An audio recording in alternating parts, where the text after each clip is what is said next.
ಈಗ ಒಂದು ಪಕ್ಷಿ ಇದೆ, ನವರಂಗ ಅಂತ ಕರಿತೀವಿ ಇಂಗ್ಲೀಷಲ್ಲಿ, ನವರಂಗ ಅಂತ. ಇಂಗ್ಲೀಷ್ನಲ್ಲಿ ಪಿಟ್ಟ ಅಂತ ಹೇಳ್ತಾರೆ, ಇಂಡಿಯನ್ ಪಿಟ್ಟ ಅಂತ. ನವರಂಗ ಅಂತ ಕನ್ನಡದಲ್ಲಿ ಕರೆದ್ರೆ ಅದಕ್ಕೆ 9 ಬಣ್ಣಗಳಿವೆ.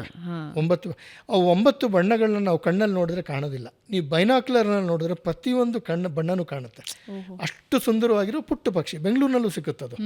ಬೆಂಗಳೂರಿನಲ್ಲಿ ನೀವು ಲಾಲ್ಬಾಗ್ ಹೋದ್ರೆ, ಹೆಚ್ಚು ಒಂದು ಸ್ವಲ್ಪ ಮರಗಿಡ ಪ್ರದೇಶಕ್ಕೆ ಇರೋ ಪ್ರದೇಶಕ್ಕೆ ಹೋದ್ರೆ ಈ ನವರಂಗಿ ಸಿಗುತ್ತೆ, ಇಂಡಿಯನ್ ಪಿಟ್ಟ. ಎಲ್ಲ ವನ್ಯಜೀವಿ ಆಸಕ್ತರಿಗೆ ನಾನು ಹೇಳೋದಿದೆ, ಮೊದಲು ಬೈನಾಕ್ಯುಲರ್ ತಗೊಳ್ಳಿ, ವನ್ಯಜೀವಿಗಳನ್ನ ಹತ್ತಿರದಿಂದ ನೋಡಿ, ಅವುಗಳ ನಡವಳಿಕೆಯನ್ನು ಅರ್ಥ ಮಾಡ್ಕೊಳ್ಳಿ. ಆಮೇಲೆ ಅದರಾಗೆ ಆಟೋಮ್ಯಾಟಿಕ್ ಆಗಿ ನಿಮಗೆ ಅವುಗಳ ಬಗ್ಗೆ ಪ್ರೀತಿ ಬರುತ್ತೆ.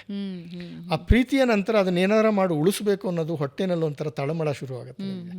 ಅದು ಬಿಟ್ಟು ನಾವು ಬೇರೆ ಮಾಡಿದರೆ ಈ ನೀವು ಆವಾಗಲೇ ಹೇಳಿದ್ರಲ್ಲ, ತಾಳ್ಮೆ ಬೇಕು, ನಿಮಗೆ ಒಂದು ಹೋರಾಡೋ ಅಂತ ಒಂದು ಇಚ್ಛಾಶಕ್ತಿ ಇರಬೇಕು ಅಂತ, ಅದೆಲ್ಲ ಬರೋದು ನಿಮ್ಗೆ ಕಲಿಸುತ್ತೆ ಅದು.